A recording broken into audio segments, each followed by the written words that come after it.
for his players. With it being so close, had to go for power.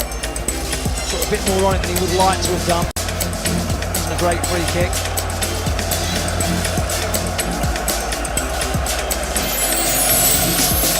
Turning away again.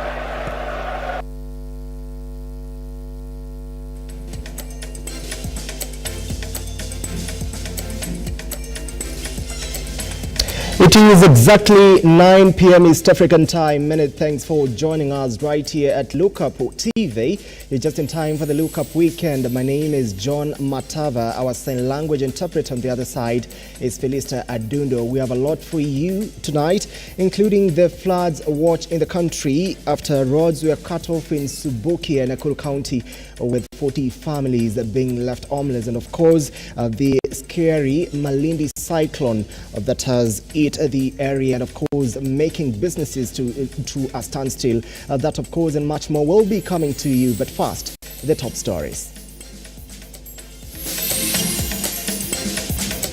Tonight, ningependa kuambia serikali yetu ya kwamba iingilie katikati, kwa sababu mahali tupo saa hii kifo tunakiona kwa karibu sana. Heavy rains cut off roads in Subuki and Nakuru County, leaving 40 families homeless. Hidaya's cyclone scare. Silverstone residents in Malindi decry a huge tide that has damaged their homes and businesses.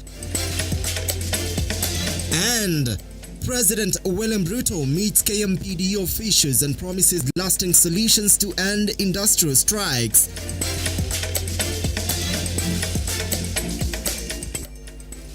You're welcome. You can be part of the bulletin by engaging us on our socials at Lookuptv. Let us know where you're watching from and what you think about our news as we continue with the discussion.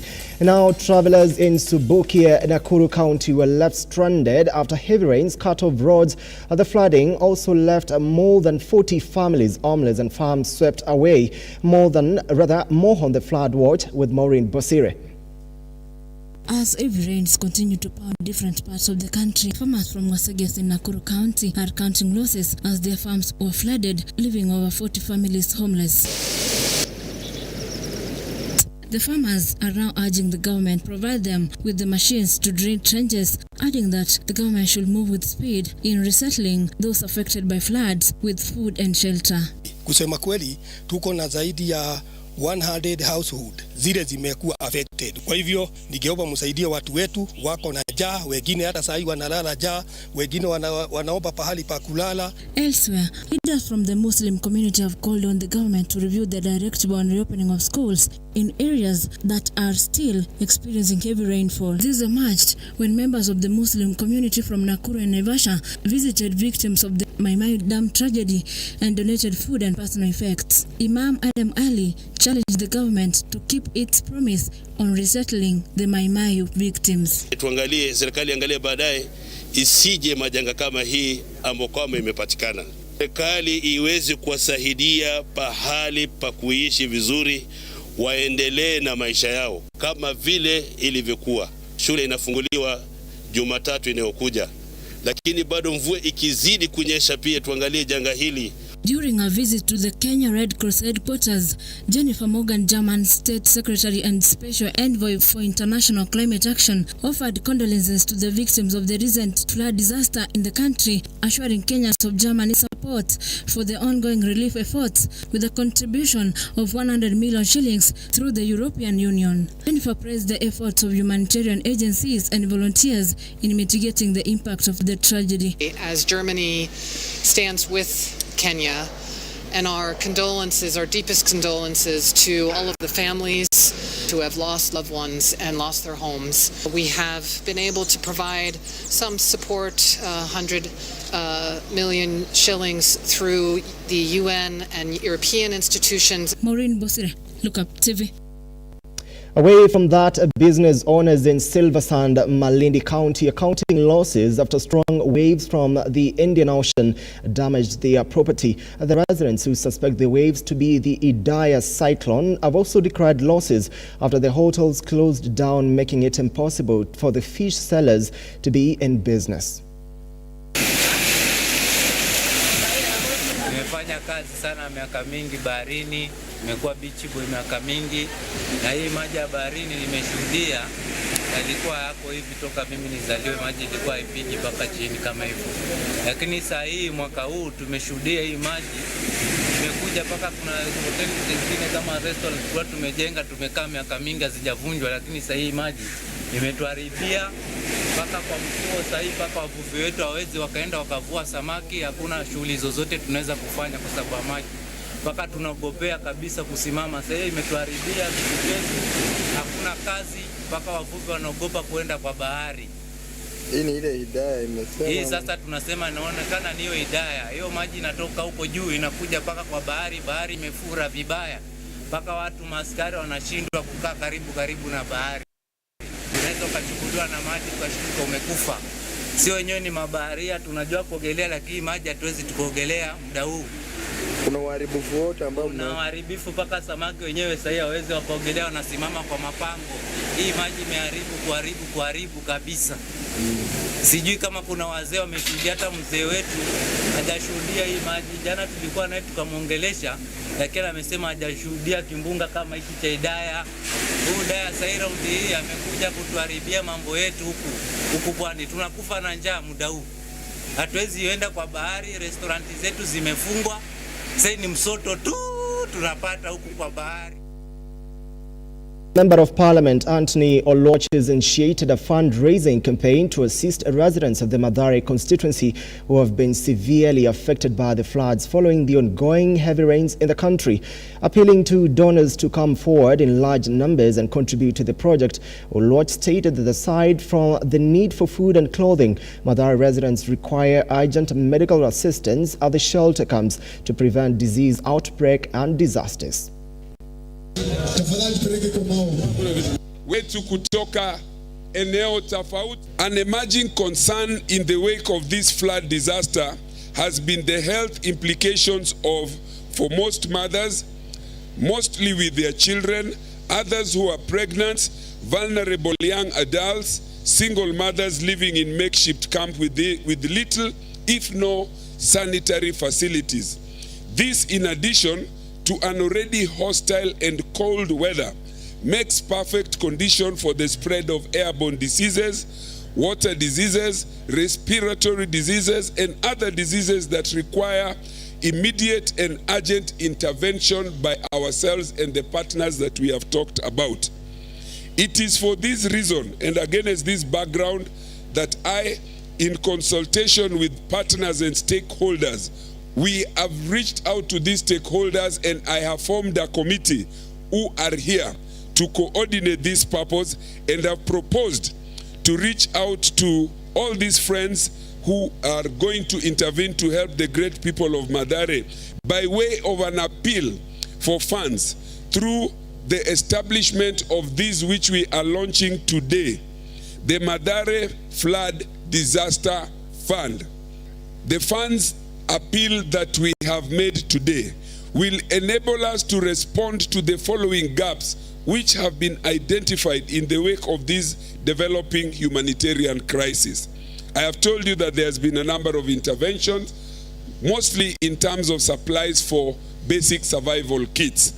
But the emerging medical crisis that ensue is a medical one, and which, if we do not intervene with in the timely manner and in a concerted manner, will cause more deaths than even the floods themselves.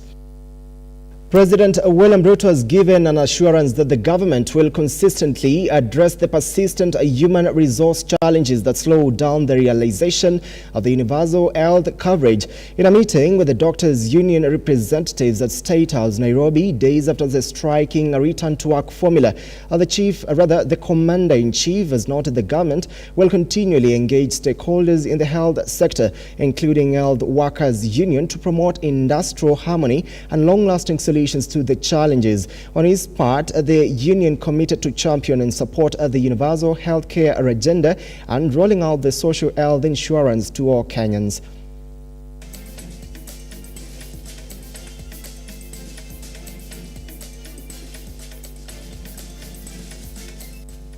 On a tragic note, 3 motorcyclists died on the spot in a funeral procession at Isulu Market along Musoli-Sigalagala Road in Kakamega County, while a woman sustained serious injuries after their motorcycle collided with a truck during the funeral procession from the morgue. Shamila Baraza with more.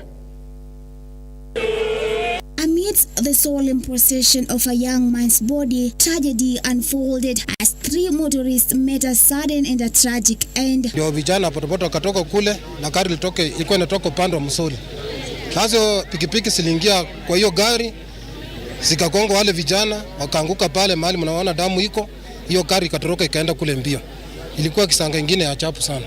Eyewitnesses have indicated that the young men were riding their motorcycles carelessly while drunk before they met a tragic death, while calling on government to offer training to all boda riders in order to prevent similar disasters. However, motorists have been urged to take caution and follow road safety rules set by the government. Nasema serikali isaidia vijana wetu ama mafunzo fulani ya kuendesha mapikipiki kwa barabara. Vijana wanaendesha pikipiki vibaya sana. Sasa wale wenye wamekufia pale hapa hivi wametuaibisha. So wameenda kuleta mwili mojari na wanalala kwa pikipiki, wanaendesha kama wamelala, wanafanya vitu sawa, wanakunywa mapombe. Hizi vitu, hii barabara hii tu ya kutoka Malinya kuelekea Musoli.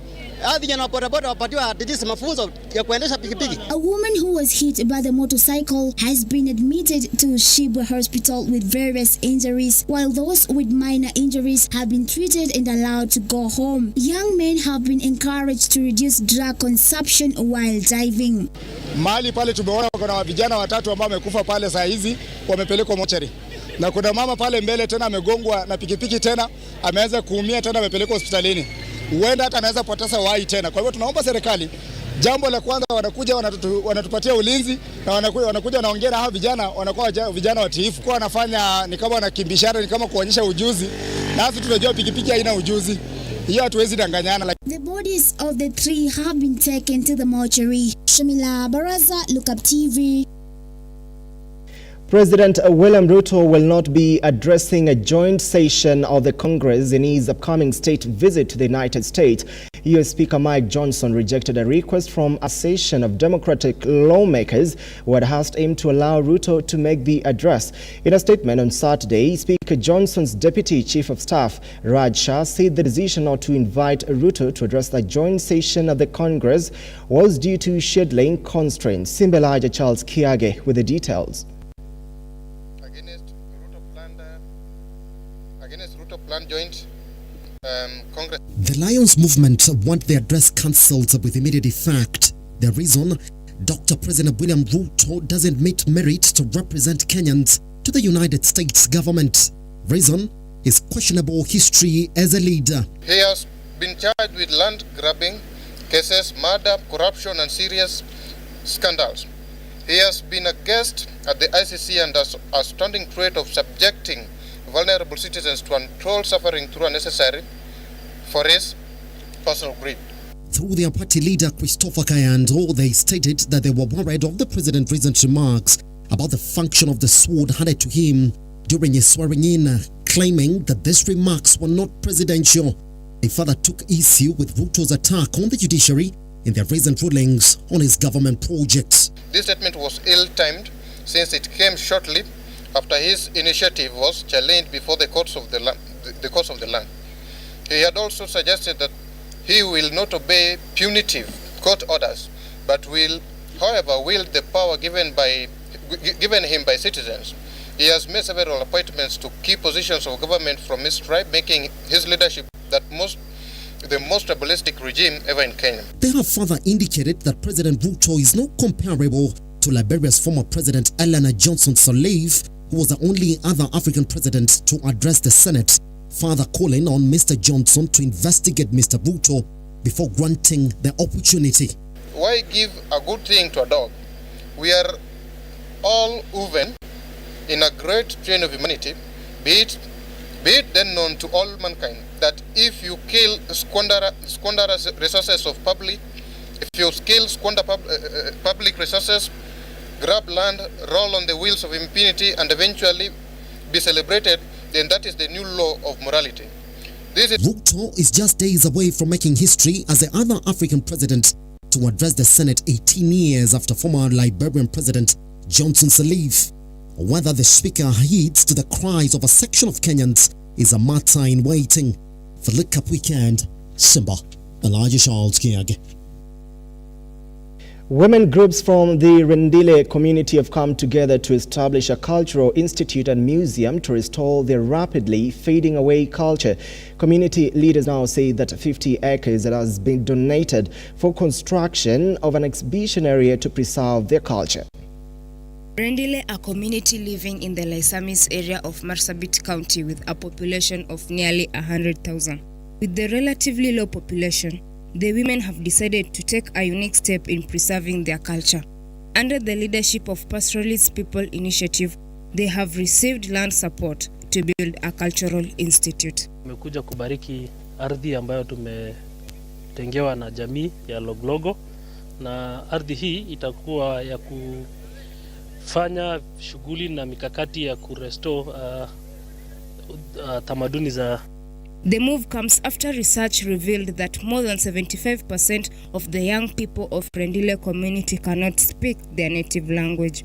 Community leaders have emphasized the importance of urgent measures to prevent the disappearance of the culture and Rendile language. Vikundi tofauti tofauti tumekuja pamoja, tumeweza kuomba nafasi ama mahali ile ambapo tunaweza kujumuika na kuweza kukumbuka kwamba sisi kama Warendile tunafaa kujikumbusha mila yetu, kujikumbusha desturi yetu ya kitambo, kujikumbusha chakula chetu ile tulikuwa tunakula kitambo. Liban Esinkele, an elder in the community, note with concern that 20 years ago children spoke in their native Rendile language, but now young men can barely comprehend the language. Kitu kuhusu kutafuta culture ya Rendile, lugha ya Rendile na culture ya Rendile. Lugha ya Rendile mwaka 20 iliyopita alikuwa kila mtoto ya Rendile yote anajua Kirendile, lakini leo watoto 75% hakuna mmoja ambao anajua Kirendile. In anticipation to the inauguration of this institution and the unique cultural festival in August, the Rendile community hope to build a strong future for the cultural heritage. Kagonya Gloria. And that story on reviving the Rendile community tradition takes us on a short break right here in Lookup Weekend. Stay with us. We'll be coming back with more news for you, including some sports action.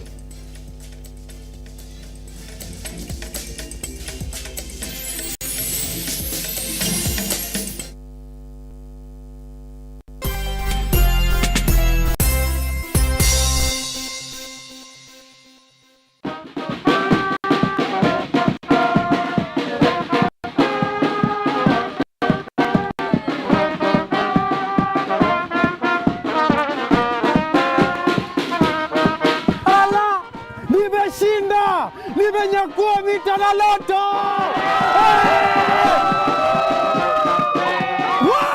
Nimematch nambari 5! Nimeshinda 200k!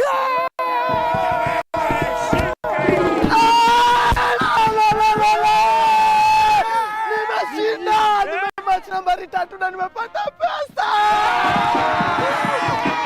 My God! Nimeshinda! Nimeshinda! Nimeshinda bonus shopping voucher!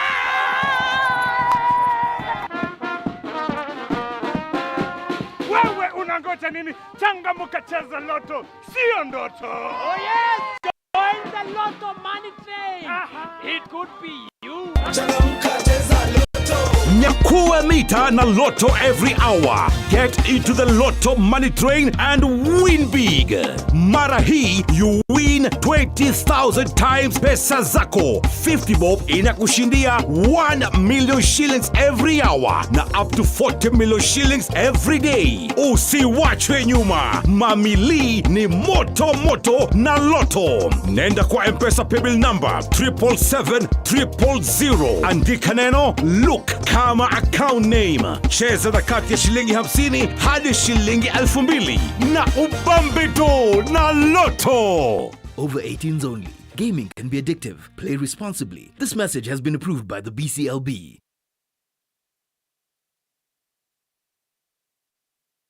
Are you an SME looking for a media partner? Look no more, as Lookuptv got you covered for all your visibility and marketing needs. We at Lookuptv understand your business needs and want to work with you on your marketing journey, giving you solutions that will take you to the next level. Call us today on 0707 572 358 or send an email to sales@lookuptv.co.ke and kickstart this amazing journey.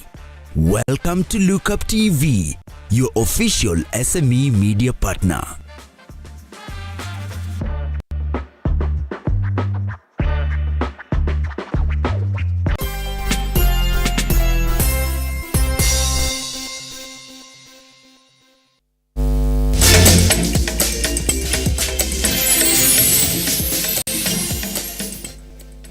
Right, welcome back. Now, Garissa MCAs have raised an alarm over increased cases of enforced disappearance that they say are being orchestrated by security officers and to want the missing persons to be released. These and more stories in the county wrap. A section of MCAs from Garissa have raised a concern over the increased cases of enforced disappearance that they say are being orchestrated by security apparatus. The MCAs say that cases of enforced disappearances have been going on for far too long, and despite the local leadership raising an alarm over the same. We want to condemn the enforced disappearance, extrajudicial killing that is becoming rampant within Garissa County. Elsewhere, Siaya Governor James Orengo has flagged off food aid relief to about 1,000 flood victims in his county. Speaking during the flagging exercise, AG, the county headquarters, Governor Orengo stated that since the country has been confronted by heavy rains, floods, loss of lives and destruction of properties, his administration is adequately prepared for the consequences of the enhanced rainfall. Weather has also become an unpredictable phenomenon.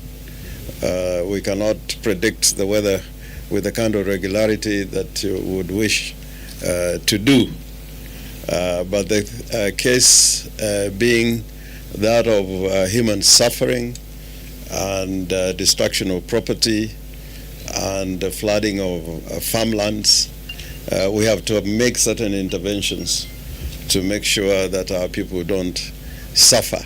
Finally, Agriculture Cabinet Secretary Linturi impending indictment by Parliament featured at a burial ceremony in Kisii South, with lawmakers present spoiling to support a probe report to the tabled.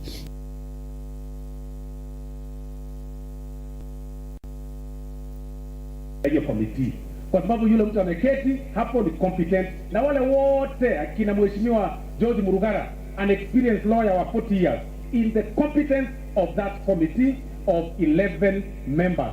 Na kwa hivyo leo wameenda retreat, watatuletea ripoti Jumatatu na sisi tutakuwa kule bungeni na tutasupport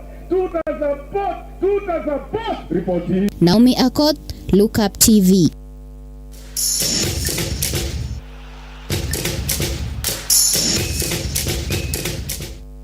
Switching gears to some sporting action, Zitex Sparks and Kibera Soccer Ladies shared their spoils after 1-1 draw in the FKF Women's Premier League played at Dandora Stadium. Yvonne Kavere opened the score for Zitex Sparks in the 28th minute before Nancy Atako equalized for the Kibera Soccer Ladies before halftime whistle. In the second half, Nancy Atako scored for Kibera Soccer Ladies in the 70th minute before Anna Arusi leveled the score 8 minutes later. Kibera Soccer Ladies hold the fourth position in the FKF or WPL standings with 28 points, while Zitex Sparks lies 7th with 16 points.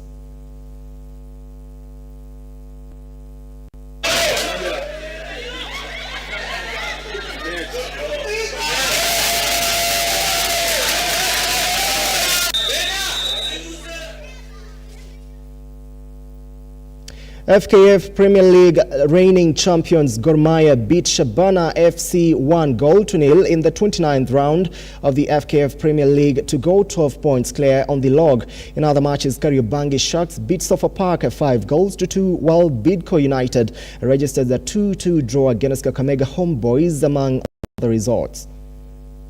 nafasi akawa ako nayo kwa mchezaji Stephen Bwire, na Bwire moja kwa moja akapiga krosi na krosi kaunganishwa na John Makwata. Mpira ni very funny. If unashindwa kutumia chances zako, then una make very basic mistakes, chances zako za kufungua bao mingi ziko juu sana. So nafikiri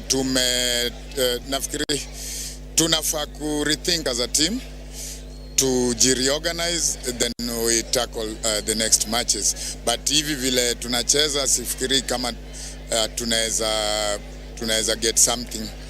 Ndio tulisema labda kabla mechi vijana wako sawa, na wakipata fursa pia kufunga saizi wanafunga. Tulisema labda ilikuwa mechi rahisi, kwa maana pia unafikiria haswa kipindi cha pili Sofapaka wamejaribu kadri ya uwezo wao wote kujaribu kusawazisha.